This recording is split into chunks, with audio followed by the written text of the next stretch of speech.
Sambung part 3.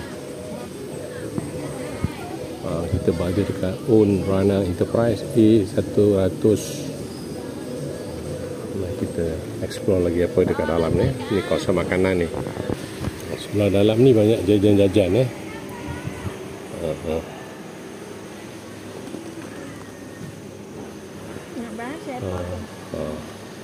Mat Zahari Daud. Ni lot B052. Itu Mac tu. Dia ada yang tutup mungkin kita datang pun awal sangat hari ni.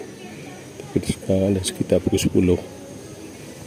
Siapa suka biskut-biskut, banyaklah sini. B47B ni. Semekut tengok, semekut. Ini kawasan ni, hujung ni. Jajan-jajan .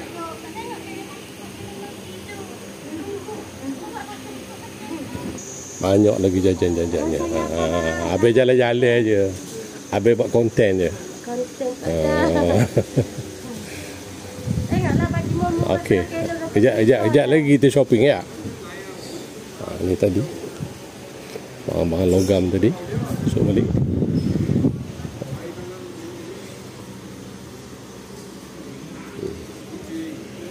Mainan pun ada. Okey. Okey. Nanti kita tengok. Kita pusing dulu .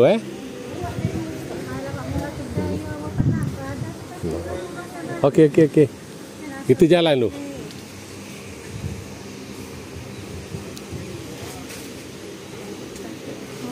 Mek, sini pukul berapa? Mek sebenar buka Mek? Pukul 10 . Banyak kedai tak buka lagi.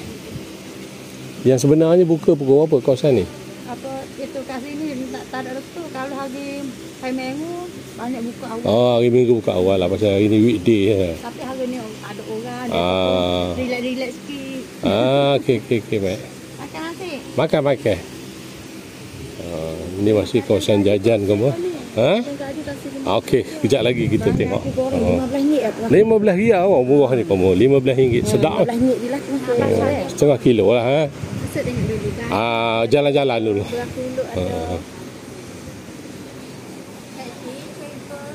Salam.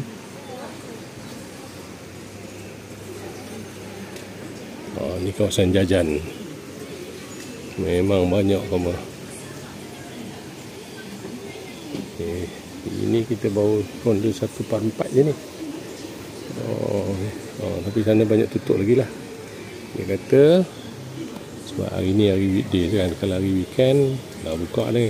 Banyak yang dah buka. Kita sambung.